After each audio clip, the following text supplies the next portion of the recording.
51வது சங்கீதம். Psalms chapter 51. 51வது சங்கீதம் 10வது வசனம். Psalms chapter 51 verse 10. தேவனே, சுத்த இருதயத்தை என்னிலே சிருஷ்டியும், நிலைவரமான ஆவியை என் உள்ளத்திலே புதுப்பியும். 11வது வசனம். உமது சமூகத்தை விட்டு என்னை தள்ளாமலும் உமது பரிசுத்த ஆவியை என்னிடத்திலிருந்து எடுத்துக்கொள்ளாமலும் இரும். உமது பரிசுத்த ஆவியை என்னிடத்திலிருந்து எடுத்துக்கொள்ளாமலும் இரும். Take not thy Holy Spirit from me. பரிசுத்த ஆவியானவர் பெந்தகோஸ்தே நாளன்று அவர் சபையின் மேலே ஊற்றப்படுகிறார். The Holy Spirit is poured on the day of Pentecost. கவனிக்கிறவங்களாம் ஒரு அல்லேலூயா சொல்லுங்க. பரிசுத்த ஆவியானவருடைய அபிஷேகம் சபையின் மேலே எப்போ ஊற்றப்பட்டது? The Holy Spirit is poured upon the church. எப்பொழுது ஊற்றப்பட்டது? When it is poured, Pentecost நாளன்று அவர்கள் அப்போஸ்தலர்கள் எல்லாம் சீசர்கள் எல்லாம் ஒன்றாக கூடி இருக்கக்கூடிய அந்த நேரத்தில் தான் பரிசுத்த ஆவியானவருடைய அபிஷேகம் சபைக்கென்று சபையில் இருக்கிற ஜனங்கள் மேலே ஊற்றப்பட்டது. on the day of Pentecost, when the disciples were gathered, the Holy Spirit was poured upon the church. அன்றைக்கு தான் அவர்கள் பரிசுத்த ஆவியின் அபிஷேகத்தை எல்லாரும் பெற்றுக்கொண்டார்கள். Every one of them received the Spirit of Holy. அன்றைக்கு தான் ஆவியின் வரங்களை அவர்கள் பற்பல பாஷைகளை பேசி பரிசுத்த ஆவியானவருடைய அபிஷேகத்தினால் நிரப்பப்பட்டு வரங்கள் பெற்ற அனுபவத்தையும் அவர்கள் தங்களுக்குள்ள வெளிப்படுத்தினார்கள். They experienced the speaking of unknown tongues of gifts received from God. Pentecost நாளன்று கர்த்தருடைய அபிஷேகம் பொதுவாய் எல்லார் மத்தியிலேயும் எல்லாரும் பார்க்கிற விதமாய் சபையில் ஊற்றப்பட்டது. On the day of Pentecost, the Holy Spirit was poured upon everyone that everyone could see. அல்லேலூயா. அப்படிப்பட்ட ஒரு அபிஷேகத்தை வரமும் பெற்றவர்கள், அந்நிய பாஷை அடையாளத்தோடு அபிஷேகம் பெற்றவங்க ஒரு அல்லேலூயா சொல்லுங்க. அல்லேலூயா. கர்த்தருடைய நாமம் மகிமைப்படட்டும். Glory be to the name of the Lord. ஆனால் தாவீதினுடைய நாட்களில் தாவீது என்ன சொல்லுகிறார்? What David says in his days. தாவீது என்ன சொல்லுகிறார்? What does David say? உமது பரிசுத்த ஆவியை என்னிடத்திலிருந்து எடுத்துக்கொள்ளாமல் இரும். Take not the Holy Spirit from me. எடுத்துக்கொள்ளாமலும் இரும். Not take not. கர்த்தருடைய நாமம் மகிமைப்படட்டும். Glory be to the name of the Lord. அப்ப பரிசுத்த ஆவியானவர் முன்பே பழைய ஏற்பாட்டு காலத்திலேயே அவர் கிரியை செய்தாரா, ஊற்றப்பட்டாரா என்கிறதான ஒரு கேள்வி கூட உங்களுக்கு மனசில் எழும்பும். There is a question now heard whether the Holy Spirit was available in the Old Testament days. உண்மைதான். அந்த நாட்கள்லையும் கூட பரிசுத்த ஆவியானவருடைய அபிஷேகம் ஒவ்வொருவர் மேலே காணப்பட்டது. பரிசுத்த ஆவியானவர் ஒவ்வொருவர் மேலே இறங்கி கிரியை செய்தார். ஆனால் அவர் போய்விடுகிறார். It is true that the Holy Spirit was descending upon everyone and working in every one of them, but he goes away. ஆவியானவர் வந்து இறங்குறார். ஆவியானவர் இறங்கி கிரியை செய்கிறார். ஆனால் அதுக்கப்புறம் அவர் போய்விடுகிறார். The Holy Spirit descends and works and then he goes. அவர் வந்து தங்குறதில்லை. He does not dwell. யார்கிட்டையும் அவர் தங்குறதில்லை.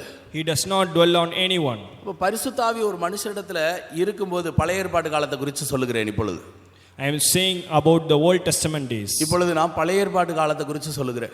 I am telling about the Old Testament days. பரிசுத்த ஆவியானவர் ஒரு மனுஷன் மேலே வந்து அவன் மேலே தங்கும்போது அவர் தங்கலை, அவர்த்த மேலே இறங்கும்போது அவன் பலத்த கிரியைகளை அவன் செய்கிறான். When the Holy Spirit descends upon anyone, any person, he works greatly. ஆவியானவர் இறங்கும்போது அவன் தீர்க்கதரிசனம் சொல்லுகிறான். When the Holy Spirit descends upon him, he prophesies. ஆவியானவர் இறங்கும் பொழுது சிம்சோன் பெரிய காரியங்களை பராக்கிரமம் செய்கிறான்.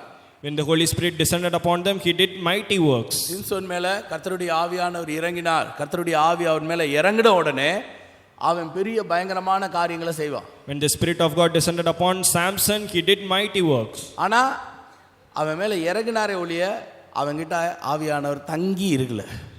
The Holy Spirit descended but not dwell. தாவீது ஒரு காரியம் கண்டுபிடிக்கிறான். David experience. தாவீது வந்து ஒரு காரியத்தை ஆராய்ந்து, வேதத்தை ஆராய்ந்து பார்த்து ஒரு காரியத்தை கண்டுபிடிக்கிறான். David examines and identifies a thing. ஆண்டவரே, நீர் உம்முடைய ஆவி எங்கள் மேலே ஊற்றுகிறீர். அந்த ஆவி எங்களுக்குள்ள என்னைக்கும் தங்கி இருந்தா நல்லா இருக்கும். Lord, you have poured out the Spirit upon me, but take not away. உம்முடைய அபிஷேகம், உம்முடைய ஆவி எங்களுக்குள்ள தங்கி இருந்தா நல்லா இருக்கும். அதை திரும்பி ஏன் எடுக்கிறீங்க? எடுத்துக்கொள்ளாதீங்க அப்படின்னு சொல்கிறோம். He says that the Holy Spirit dwells upon us, take not the Spirit. அபிஷேகத்தை பரிசுத்தாவிய எங்களுக்குள்ள நீங்கள் அப்படியே தங்கி இருக்க வைங்க, அந்த ஆவியை திருப்பி எங்களுக்குள்ள இருந்து எடுத்துக்கிறாதீங்க அப்படின்னு சொல்லி அதை புரிஞ்சு தேவனுடைய கிரியையை புரிந்து தாவீது அந்த சங்கீதத்தில் அப்படி சொல்லுகிறான். Examine his working, he says, make the Spirit dwell in us and not take away. வசனத்தை வாசிங்க.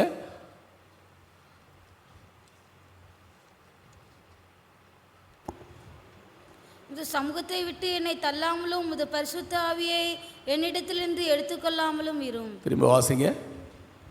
இந்த சமூகத்தை விட்டு என்னை தள்ளாமலும் உமது பரிசுத்த ஆவியை என்னிடத்திலிருந்து எடுத்துக்கொள்ளாமலும் இரும். உமது பரிசுத்த ஆவியை என்னிடத்திலிருந்து எடுத்துக்கொள்ளாமலும் இரும். Take not the Holy Spirit from me. அப்போ தாவீது சொல்கிறான், இந்த பரிசுத்த ஆவி எப்போவும் நம்ம கூடயே இருந்தால் நல்லா இருக்குமே, நம்ம பாவம் செய்ய மாட்டோமே. ஆனால் இந்த பரிசுத்த ஆவி நம்மிடத்துல இருந்து வந்துட்டு திரும்பவும் எடுத்துக்கொள்ளப்படுதே, இது நம்மக்கிட்டே இருந்தால் நல்லா இருக்குமேன்னு சொல்லி அவன் ஃபீல் பண்ணுறான். David feels that the Holy Spirit must dwell in him and does not go away from him to to commit the sins. எப்பயுமே தாவீது எதை கேட்டாலும் எதை செய்யணும்னாலும் கர்த்தரிடத்தில் ஆலோசனை கேட்டு கேட்டு செய்யக்கூடியவன். அப்படிப்பட்டவன் திடீரென்று தன்னுடைய ஜீவியத்தில் அவன் ஒரு பாவத்தில் விழுந்து விட்டான். David asked advice from God, but suddenly he fell into sin. அவன் பாவம் செய்யும்போது அவனுக்குள்ள பரிசுத்த ஆவியானவர் இருந்தாரா? பழைய ஏற்பாட்டு நாட்கள் அப்படி நம்ம கேள்வி கேட்டு பார்த்தோன்னு சொன்னால் அவன் பாவம் செய்யக்கூடிய நேரத்தில் ஆவியானவர் அவருக்குள்ளே இல்லை. When he sinned, the Holy Spirit was not in him. பரிசுத்த ஆவியானவர் பழைய ஏற்பாட்டு நாட்களில் எப்பொழுதெல்லாம் வந்து இறங்குகிறாரோ அப்பொழுதெல்லாம் அந்த இடத்துல ஒரு பெரிய வல்லமையும் ஒரு அக்கினியும் ஒரு பெரிய பயங்கரமான கிரியைகளும் தான் வெளிப்பட்டது. When the Holy Spirit descended upon in the Old Testament days, there were mighty works were done. பரிசுத்த ஆவி பழைய ஏற்பாட்டு காலத்தில் ஒரு மனுஷன் மேலே இறங்கி தங்கி இருந்தா, தாவீதுக்குள்ளே தங்கி இருந்தா அவன் பாவம் செய்திருக்க மாட்டான். When in Old Testament days, if the Holy Spirit was descended upon David, he would not have sinned. ஏன்னா ஆவியானவர் அந்த நாட்களில் அவர் பூமிக்கு அனுப்பப்பட்டு ஒருத்தருக்குள்ளே தங்கி இருக்கக்கூடிய ஒரு அனுபவத்தை அந்த நாட்கள் ஆவியானவர் பெற்றுக்கொள்ளலை. அவர் வந்து இறங்கி கிரியை செஞ்சுட்டு போயிடுறார். The Holy Spirit had not the experience of dwelling upon anyone. He comes and goes. இதை புரிஞ்சுக்கிட்ட தாவீது தான் என்ன சொல்றாரு, உம்முடைய பரிசுத்த ஆவியை எனக்குள்ள தர்றீங்க, அந்த பரிசுத்த ஆவியை எனக்குள்ள இருந்து எடுக்காதீங்க, திரும்பவும் எடுக்காதீங்க, அந்த ஆவி எனக்குள்ள இருந்தா நான் பாவம் செய்யாம இருப்பேனே. David realizes this thing and says, take not the Holy Spirit from me, this would help preventing from sins. அப்படிப்பட்டதான ஒரு வெளிப்பாடு உள்ளவனாக தாவீது காணப்பட்டான். David had such revelation. இன்றைக்கு நமக்குள்ள பரிசுத்த ஆவியானவர் தங்கி இருக்கிறாரா? Is the Holy Spirit is dwelling in us? ஒரு கேள்வி, பரிசுத்த ஆவியானவர் நமக்குள்ள தங்கி இருக்கிறாரா? There is a question, that is the Holy Spirit is dwelling in us. சொல்லுங்க, தங்கி இருக்கிறாரா? லேலுயா. பரிசுத்த ஆவியானவர் தங்கி இருக்கிறாருன்னு சொல்றவங்க எத்தனை பேர்? பாவம் செஞ்சா தங்கி இருப்பாரா?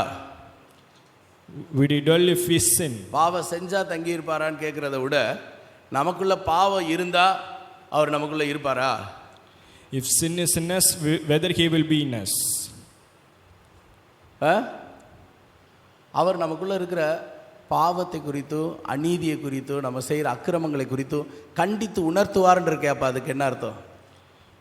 He will chastise of our sins and iniquities. அவர் நமக்குள்ள வந்து நம்ம என்ன பாவம் செய்கிறோன்றத யார் தான் உணர்த்தி காட்டுவார்? ஆவியானவர் தான் என்ன செய்வார்? உணர்த்தி காட்டுவார். அப்போ ஒரு பாவிக்கு கூட கர்த்தர் ஒரு அபிஷேகத்தை தர்றார். Even for a sinner, the Lord gives his anointing. இப்போ நம்ம என்ன நினச்சிக்கிறோம், நம்ம நிறைய பாவம் செஞ்சுட்டோம், நிறைய தப்பு செஞ்சுட்டோம், நமக்கு ஆவியானவர் எப்படி நமக்குள்ளே வந்து கிரியை செய்வார்னு சொல்லி ஒப்பு கொடுக்குறதே இல்லை. அப்படியே உட்காந்து ஏதோ ஒரு ஆவியில் நிரம்பிட்டு போயிடுறோம். We do not surrender ourselves, though the Holy Spirit is working in us, because we have done many sins. நம்முடைய பலவீனத்தில் அவர் ஒரு பெரிய பலனை தரக்கூடியவராக இருக்கிறார். He is the one who strengthens us in our weakness. பாவத்தை குறித்தும் நீதியை குறித்தும் நியாயத்தை குறித்தும் அவர் கண்டித்து உணர்த்துவார். He chastises about sins and righteousness. அப்போ ஆவியானவர் என்ன செய்கிறாருன்னா, இந்த பெந்தகோஸ்தே நாளில் இருந்து யார் யார் அபிஷேகம் பண்ணாரோ அவங்களுடைய உள்ளத்துக்குள்ளே வந்து அந்த மனுஷனுக்குள்ளே வந்து அவனை பரிசுத்தமாக்க முடியா அவனுக்குள்ளே கிரியை செய்து கொண்டே இருக்கிறார்.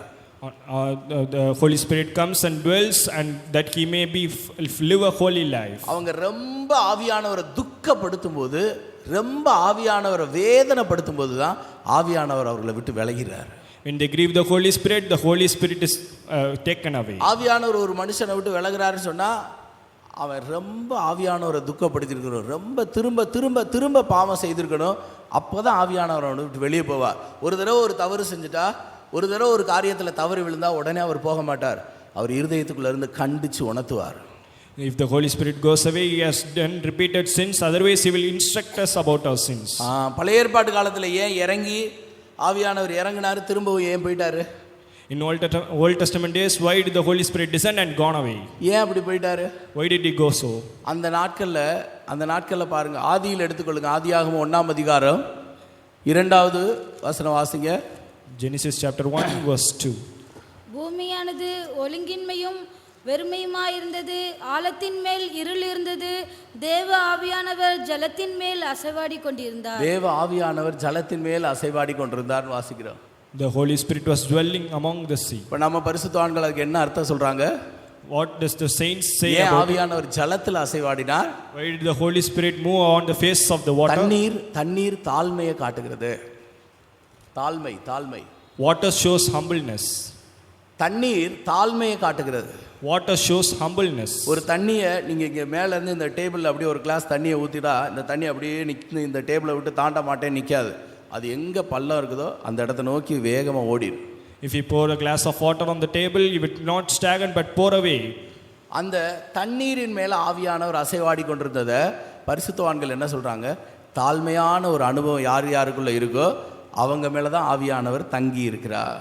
The saints of God says who have the humble spirit, on them the Holy Spirit will move. கர்த்தருடைய நாமம் மகிமைப்படட்டும். Glory be to the name of the Lord. அப்ப இந்த ஜலத்தின் மேல அசைவாடினார், தாழ்மையான அனுபவம் உள்ள இடத்துல ஆவியானவர் தங்கி இருப்பார்ன்ற ஒரு சத்தியம் 2வது வசனத்திலேயே, ஆதியாகமத்தில் 2வது வசனத்திலேயே நமக்கு இதுக்கு பதில் கிடைச்சிச்சு. We receive the answer that the Holy Spirit will move upon the people of humbleness in the 2nd verse. இந்த உலகத்துல பாவம் அதிகமானவனே ஆண்டவர் என்ன செஞ்சாரு? ஜலத்தினால உலகத்தை என்ன செய்தா? அழித்து போட்டார். When the sins multiplied, the Lord destroyed the world with the water. நோவாவினுடைய நாட்கள்ல அப்படி நடந்தது. In the days of Noah it happened. உலகம் ஃபுல்லா இருந்த அவ்வளவு ஜனங்களை ஆண்டவர் ஜலத்தினால அழித்து போட்டார். He destroyed the people with water. இப்போ இந்த ஜலத்தின் மேல பேழை அப்படியே மிதந்து கொண்டிருக்கிறார். The ship was moving upon the water. இந்த ஜலம் எல்லாம் வத்தி போச்சான்னு சொல்லி பார்க்கிறதுக்கு நோவா எந்த பறவையை விடுகிறார்? Which bird did he leave to see that the water has been gone down? அவர் ஒரு புறாவை விடுகிற ஒரு வசனத்தை வாசிக்கிறோம். We read of leaving a dove. இந்த புறா பரிசுத்த ஆவியானவருக்கு அடையாளமாக இருக்கிறது. Dove is a sign of the Holy Spirit. பரிசுத்த ஆவியானவர் அன்றைக்கு அந்த புறாவின் வடிவத்தில் அவர் அந்த ஜலத்தின் மேல அசைவாடினார். The Holy Spirit in the form of dove moved upon the face of waters.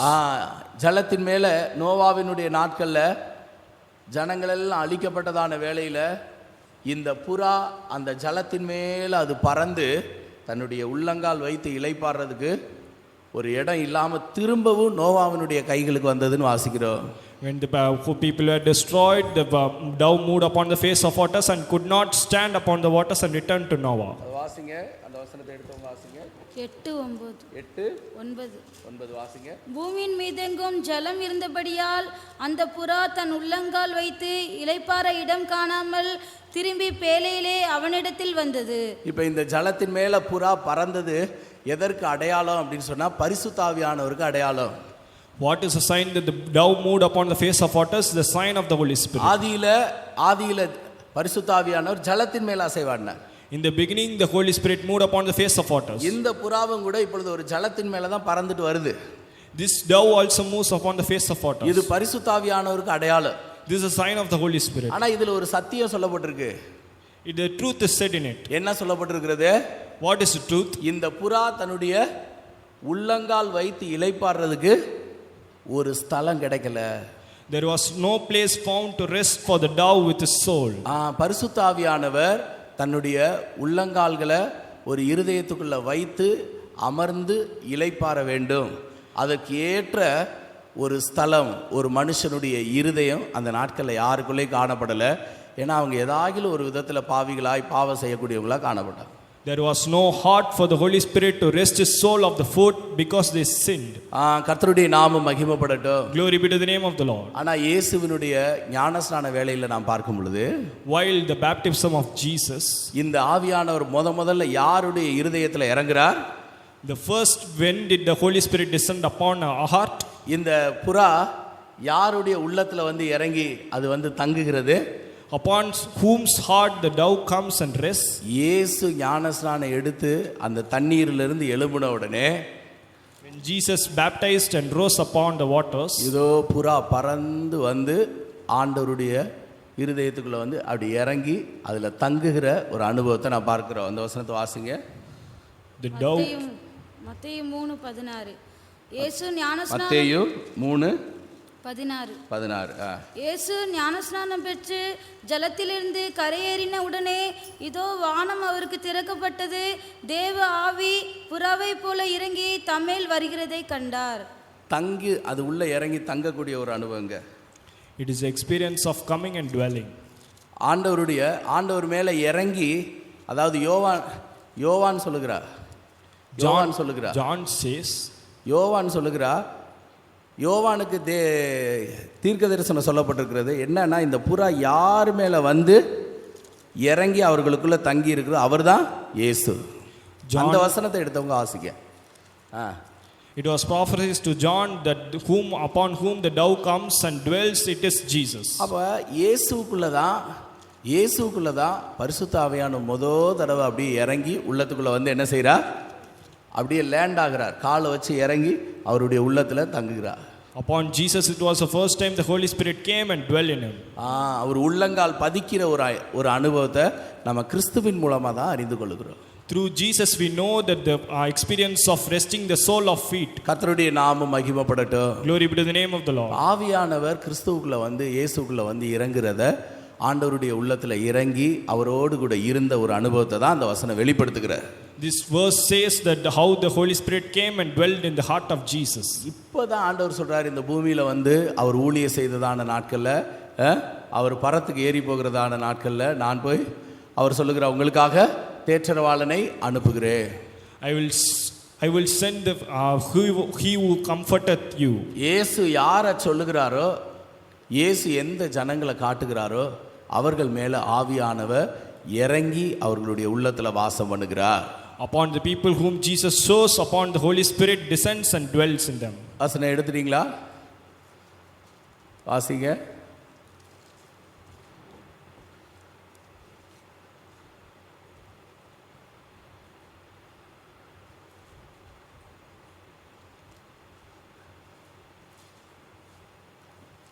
கர்த்தருடைய நாமம் மகிமைப்படட்டும். Glory be to the name of the Lord.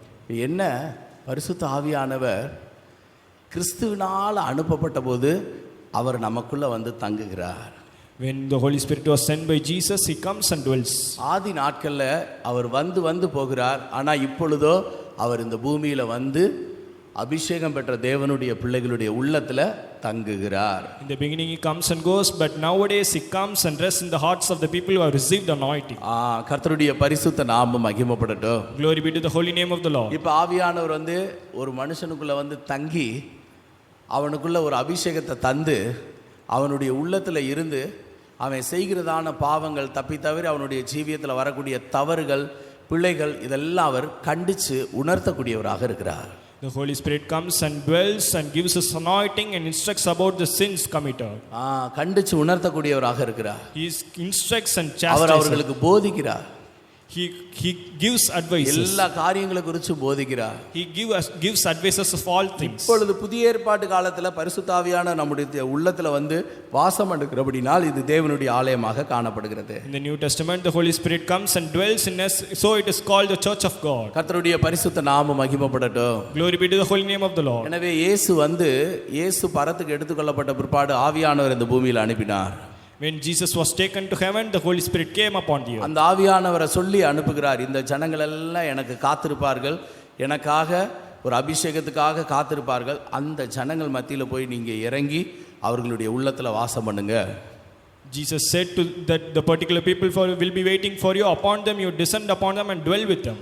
ஆவியானவருடைய அந்த அபிஷேகம் கிறிஸ்துவனுடைய கட்டளையின்படி அப்படியே வந்து ஒவ்வொருவர் மேலேயும் அது ஒரு அக்கினிமயமான நாவுகளாக இறங்கியது.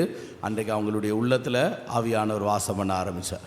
As the command of Jesus, the Holy Spirit descended upon everyone and dwelled like the tongues of fire. அதனால தான் ஒரு ஞானம் இல்லாமல் இருந்தவங்க, பேதையாக இருந்தவங்களாம் தைரியம் அடைந்தார்கள். Those who did not have wisdom were strengthened. ஆவியானவர் உள்ளுக்குள்ளே வந்து தங்கின உடனே அவங்க எல்லாம் பலப்பட்டுட்டாங்க. When the Holy Spirit descended and dwelled upon them, they were strengthened. அவங்க அற்புதங்களையும் அடையாளங்களையும் செய்ய ஆரம்பிச்சாங்க.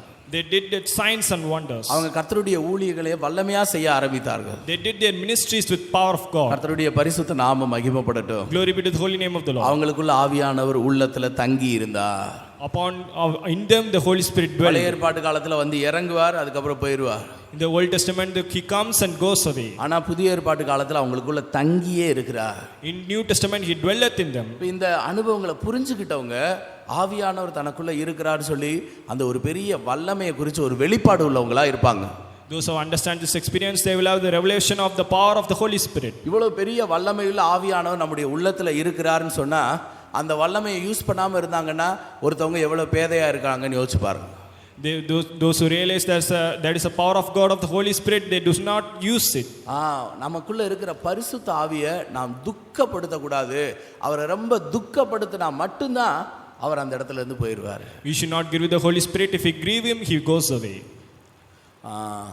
மீட்கப்படும் நாளுக்கென்று முத்திரையாக பெற்ற பரிசுத்த ஆவியை துக்கப்படுத்தாதீங்க.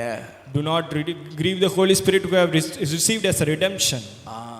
அப்படிப்பட்ட ஒரு துக்கப்படுத்துகிற ஒரு அனுபவம் நமக்குள்ள இருந்தா ஆவியானவர் நம்மளை விட்டு விலகிடுவார். துக்கப்படுற இடத்துல புறா இருக்காது, உங்களுக்கு தெரியும்.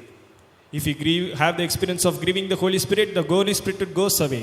இந்த புறா கூண்டு வைத்திருக்கிறவர்கள் வளர்க்குறவங்களை எல்லாம் நீங்க கேட்டீங்கன்னா இந்த பூனைகள் அந்த பக்கத்துல வந்து அந்த புறாக்கள் இருக்கிற கூண்டுகளை 2-3 தடவை கரங்களை வச்சு இப்படி டம்மு டம்முன்னு அடிச்சிருச்சுன்னா அங்க இருக்கிற புறாக்கள் சீக்கிரமா வியாதிப்பட்டு செத்து போயிடும். When the cat comes and troubles the dove will be sick and die. ஏன்னு சொன்னா அந்த புறா வந்து டிஸ்டர்ப் ஆயிருச்சு, அதுக்கு பயம் வந்துருச்சு.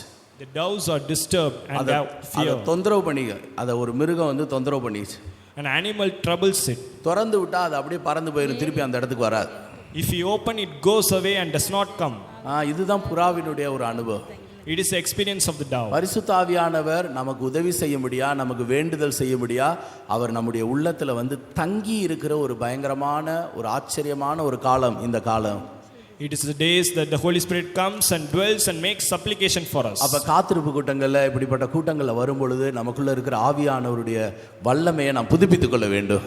When you come to the meetings like Tarry meeting, we must renew the Holy Spirit. இந்த அபிஷேகம் நமக்குள்ள இருக்கு, ஆவியானவர் இருக்கிறார்ன்றதுக்கு ஒரு அடையாளம் இருக்கு. அது என்ன? What is the sign that the Holy Spirit is in us? ஏதாவது பாவம் செஞ்சீங்கன்னா ஆண்டவர் கண்டிச்சு உணர்த்துவார். When you sin, he will chastise you. சில வேளைகளில் நாம் பாவம் செய்யும்போது எந்த விதமான கண்டிப்புமே நமக்கு இருக்க மாட்டேது, நம்ம வாட்டுக்கு பாவம் செஞ்சுக்கிட்டே இருக்கிறோம்னு சொன்னால் நீங்கள் ஆவியானவர் துக்கப்படுத்திட்டீங்க, ஆவியானவர் உங்களை விட்டு விலகிட்டார், அதுதான் அர்த்தம். When you sin and there is no chastisement, realize that the Holy Spirit is not in you. ஆனால் நல்ல அபிஷேகம் பெற்று நம்ம ஆண்டவரோட இருக்கக்கூடிய ஒரு நிலவரத்தை உணர்ந்துறோம்னா சின்ன பாவம் செய்ய போனால் கூட ஆவியானவர் உடனே சொல்லுவார், நீங்கள் அதை செய்யாத கண்டித்து உணர்த்துவார். When you receive the anointing, you might not sin and the Holy Spirit instructs about this. ஒருவேளை நீங்களும் கூட ஒரு முந்தின நாட்கள் அப்படிப்பட்ட ஒரு அனுபவம் உள்ளவங்களா இருப்பீங்க. You may have the experience in the before days. வெளியில போகும்போது, பல இடங்களுக்கு போகும்போது, பல இடங்களில் நிற்கும்போது, பேசும்போது நீங்களே சில நேரங்களில் பிசாசுகளை கடிந்து கொள்வீங்க. When you go to some place, you may be rebuke the devil. சில காரியங்களை பார்க்கும்போது உங்களுடைய கண்களை நீங்க மூடிக்கொள்வீங்க. When you see something, you will close your eyes. சில நேரங்களில் சில பொல்லாத வல்லமைகள் எண்ணங்கள் நம்முடைய மனதில் வரும்போது கடிந்து கொண்டு நீங்க துரத்துவீங்க. When the evil powers and thinkings comes and you may rebuke it. ஏன் அப்படி எல்லாம் அன்னைக்கு செஞ்சோம்? Why did you do so? நமக்குள்ள ஆவியானவர் உள்ள இருந்தார், அவர் கண்டிச்சு உணர்த்துறார், சில காரியங்களை கண்டிக்கிறாரு, உடனே நம்ம கரெக்ட் பண்ணிக்கிறோம். The Holy Spirit dwells and chastises and instructs about it. ஆனா இப்ப பெந்தகோஸ்தே சபையிலே கர்த்தருக்குள்ளே இருக்கக்கூடிய இந்த நாட்களில் நமக்கு அது பழகின ஒரு அனுபவமாகவோ அல்லது அது அனுபவமே இப்பொழுது இல்லாம போகக்கூடிய ஒரு நிலவரம் கூட வந்திருக்கலாம். We do not have the experience or we have lost the experience in the day of Pentecost. என்ன அர்த்தம்னா ஆவியானவர் உள்ளத்துல இல்ல அப்படின்னு அர்த்தம். What is the meaning that the Holy Spirit is not in your heart? அவர் அபிஷேகத்தை நம்முடைய உள்ளத்துல வந்து தங்கி இருந்தார். He have dwelled by his anointing. ஆனா நம்ம துணிகரமா பாவம் செஞ்சு ஆவியானவரை துக்கப்படுத்தி துரத்திட்டோம். We have sinned and grieved him and have sent away. கர்த்தர் சொல்லுகிறார், நான் உனக்குள்ள இருந்து துரத்தப்பட, உன்னை விட்டு நான் விலகி போக வரல இந்த பூமிக்கு. I did not come to go away from you. நான் உன்னுடைய உள்ளத்துல வாசம் பண்ணதான் வந்திருக்கிறேன். I came to dwell in your heart. நான் உனக்குள்ள வாசம் பண்ணினால் பெரிய காரியங்களை நீ செய்வாய். If I dwell in you, you will do mighty works. நான் உனக்குள்ள வாசம் பண்ணினால் உனக்கு பாதுகாப்பு. If I dwell in you, there will be protection. நான் உனக்குள்ள வாசம் பண்ணினால் எல்லா விதமான ஆலோசனையும் தெளிந்த புத்தி உனக்கு உண்டாகும். If I dwell in you, I will counsel you. ஆனா என்னுடைய அபிஷேகத்தை குறித்து நீ வெளிப்பாடு இல்லாமல் ஜீவிக்கிறாய். We have no revelation about the Holy Spirit. அந்த அபிஷேகத்தை திரும்பவும் பெற்றுக்கொள்ளுங்க. Receive the anointing again. அதுதான் தாவீது அன்னைக்கே அவன் தேவனுடைய இருதயத்துக்கு ஏற்றவன்றதுக்கு ஒரே ஒரு அடையாளம் இந்த வசனம் தான். It is the verse as a sign that the David was according to his heart. தேவனுடைய மனதை நல்லா அறிந்திருக்கிறான். He knew about the God's heart. பரிசுத்தாவியானவருடைய அபிஷேகம் எப்பயுமே உள்ளுக்குள்ள இருக்கணும். அந்த வல்லமை எப்பொழுதுமே உள்ளுக்குள்ள இருந்தா எவ்வளவு நல்லா இருக்கும்ன்றத அவன் அன்னைக்கே உணர்ந்தவன். He realized how good if the Holy Spirit dwells in us. இன்னைக்கு எத்தனை பேர் தாவீதை போல உணர்கிறீர்கள்? How many of you realize like David? உம்முடைய அபிஷேகத்தை என்னை விட்டு எடுத்து போடாதீங்க ஆண்டவரே. Lord, take not thy Holy Spirit from me. துக்கப்பட்டு என்னை விட்டு விலகி போயிராதீங்க ஆண்டவரே. Do not be grieved and go away from me. என்னைய கண்டிச்சு உணர்த்துங்க. Lord, chastise and instruct me. எனக்கு எல்லா காரியங்களையும் சொல்லி தாங்க. Lord, tell me everything. என்னோட இருங்க. Lord, be with me. ஒவ்வொருத்தரும் கர்த்தரிடத்துல கேளுங்க. அதே அபிஷேகத்தை கர்த்தர் திரும்பவும் தந்து உண்மையா நீங்க கேட்கும்போது ஆவியானவர் நமக்குள்ள வந்து கிரியை செய்வார். Everyone ask the Lord. If you ask truly, the Lord will give us anointing again. இந்த காரியத்தை மறக்கவே கூடாது. Do not forget about this thing. இந்த காரியத்தை மறக்கவே கூடாது. Don't forget. எந்த சூழ்நிலையிலையும் ஒரு கண்டிக்கிற ஒரு அனுபவமும் உணர்த்தப்படுகிற ஒரு அனுபவம் நமக்குள்ள இல்ல அப்படின்னா ஐயோ ஆவியானவரை தொலைச்சிட்டமே, அபிஷேகத்தை தொலைச்சிட்டமேன்னு சொல்லி நமக்கு தெரியணும். If we have not the experience of being instructed and chastised, we must know that we have lost the Holy Spirit. எத்தனை பேர் தங்களுடைய அபிஷேகத்தை இழந்து போயிருக்கிறீர்கள்? How many of you lost your anointing? எத்தனை பேர் கண்டிக்கப்படுகிற ஒரு உணர்வு இல்லாமல் போன ஒரு நிலவரத்தை உணர்கிறீர்கள்? How many of you realize the experience of being not chastised? அபிஷேகம் உங்களுக்கு நீங்க பெற்றுக்கொண்ட அந்த அபிஷேகம் இப்ப உங்களுக்கு இல்ல. There is anointing you have received is not in you. கண்களை மூடி ஆண்டவரை நோக்கி கூப்பிட்டு என்னை அபிஷேகம் என்று சொல்லுங்க. Close your eyes and ask the Lord, Lord, anoint me. ஆனா என்ன ஒண்ணு, நீங்க உங்களை தாழ்த்துனீங்கன்னா உடனே ஆவியானவர் உள்ளத்துல வருவார். If you humble, the Holy Spirit will come in your heart immediately. நீங்க தாழ்த்துனீங்கன்னா அவர் உங்களுக்குள்ள வந்து அவர் அப்படியே உள்ளங்கால் வைத்து இளைப்பாருவார். If you humble, he will rest his soul of feet up in your heart. கர்த்தருடைய ஆவியானவர் ஒரு புறாவை போல நம்ம மத்தியில் அசைவாடி கொண்டிருக்கிறார். The Holy Spirit is moving our midst as a dove. அவர் நம்முடைய உள்ளத்துல இறங்கி வாசம் பண்ண வேண்டும் என்றால் நம்முடைய இருதயத்தில் அசுத்தமான காரியங்கள் காணப்பட்டால் இருதயத்தில் இறங்க மாட்டார். If we have the evil thoughts in our heart, then the Holy Spirit will not descend upon us. அந்த அபிஷேகம் அந்த நம்ம மேல இறங்கப்படாம நம்ம மத்தியில் அசைவாடிட்டு போயிடும். The Holy Spirit will come and does not dwell upon us and go away. ஆனா ஆவியானவர் உள்ளத்துல வந்து இறங்குறதுக்கு ஏதுவான ஒரு தாழ்மை இருதயத்துல இருந்துச்சுன்னா அந்த புறா இயேசுவின் மேல வந்து இறங்குனது போல உங்கள் மேலே வந்து இறங்கும். If you have the humbleness of heart as Jesus, then the Holy Spirit will come and dwell upon us. இந்த நேரத்திலேயும் ஆவியானவர் நம்முடைய உள்ளத்துல திரும்ப வந்து இறங்கி இருதயத்துல வாசம் பண்ண விரும்புகிறார். The Holy Spirit desires to come and dwell in our heart once again. இருதயத்தை விட்டு ஆவியானவரை துரத்தி விடக்கூடாது. We should not chase away the Holy Spirit. தாழ்மையாய் கர்த்தரை நோக்கி கூப்பிடுங்க, எனக்கு அந்த அபிஷேகம் வேண்டும் ஆண்டவரே. Humble ourselves and ask the Lord, Lord, give me the anointing. திரும்பவும் என்னை அபிஷேகம் பண்ணுங்க ஆண்டவரே. Lord, anoint me once again. உண்மையாய் கர்த்தரை நோக்கி கூப்பிடக்கூடியவர்கள் மேல கர்த்தர் அபிஷேகத்தை ஊற்ற போகிறார். Those who truly call upon the Lord will pour his anointing. ஒரு 1/4 மணி நேரம் இருக்கிறது. There are 15 minutes. நல்ல ஆவியானவருக்கு இடம் கொடுத்து நல்ல அபிஷேகத்துல நிரப்பப்படுங்க. Give room to the Holy Spirit and be filled with anointing. இப்பொழுதே கர்த்தர் புதிய அபிஷேகத்தை தந்து உங்களை பலப்படுத்த விரும்புகிறார். The Lord desires to give an anointing and strengthen you. புதிய அபிஷேகத்தை உங்களுக்குள்ள உணர்ந்து கொள்ளுங்க. ஆவியானவர் திரும்ப வந்த ஒரு நிலவரத்தோடு நான் புறப்பட்டு போக வேண்டும். Realize the new anointing in you and desire the experience of coming the Holy Spirit in you. Amen. Hallelujah. Hallelujah. Hallelujah. Hallelujah. Hallelujah. Hallelujah. ஆவியானவரே, ஆவியானவரே, ஆவியானவரே. Hallelujah. Hallelujah. Hallelujah. Hallelujah. ஆமென் ஆண்டவரே, ஆமென் ஆண்டவரே, ஆமென் ஆண்டவரே.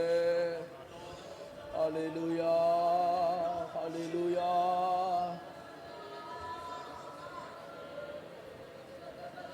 ஆமென்.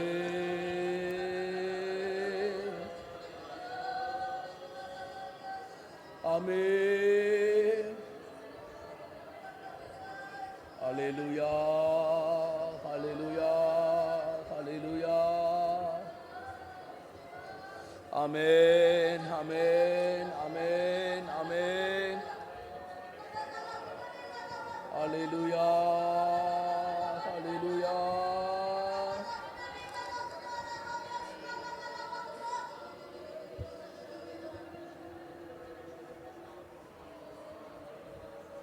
ஆமென், ஆமென். ஹல்லேலூயா, ஹல்லேலூயா, ஹல்லேலூயா, ஹல்லேலூயா.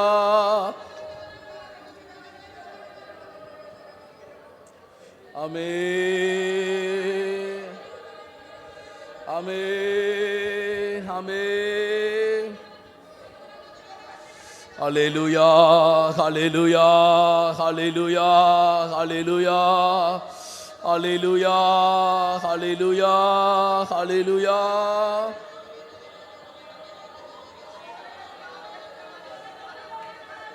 ஆவியானவரே, ஆவியானவரே, ஆவியானவரே.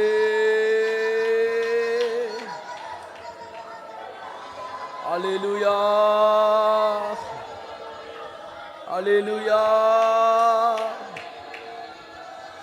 ஆமென், ஆமென், ஆமென், ஆமென், ஆமென். ஹல்லேலூயா, ஹல்லேலூயா, ஹல்லேலூயா.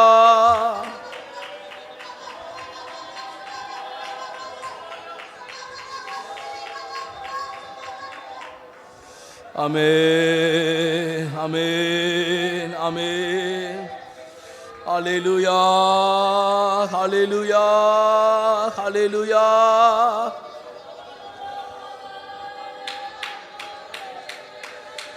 ஏசையா, ஏசையா, ஏசையா. ஹல்லேலூயா, ஹல்லேலூயா, ஹல்லேலூயா.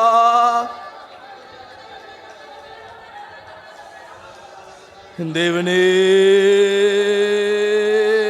ஹல்லேலூயா, ஹல்லேலூயா.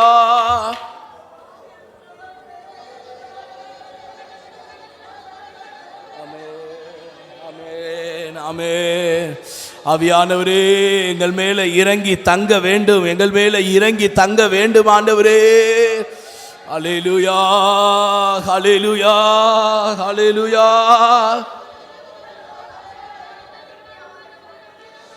ஆமென், ஆமென், ஆமென்.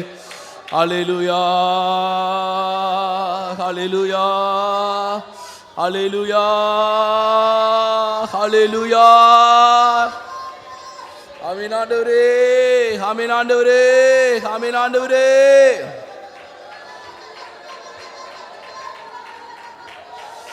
ஹல்லேலூயா, ஹல்லேலூயா. ஆமென், ஆமென், ஆமென். ஹல்லேலூயா, ஹல்லேலூயா.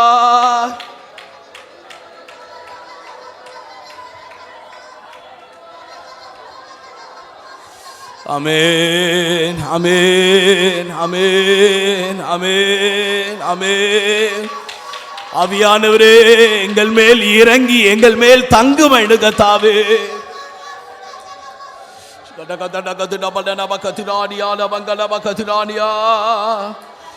ஹல்லேலூயா, ஹல்லேலூயா, ஹல்லேலூயா, ஹல்லேலூயா. ஆமென், ஆமென். யோவான் 1ஆம் அதிகாரத்தில் நாம் அந்த வசனத்தை வாசிக்கிறோம். வாசிங்க, உடனே சீக்கிரமாக வாசிங்க. 1:32.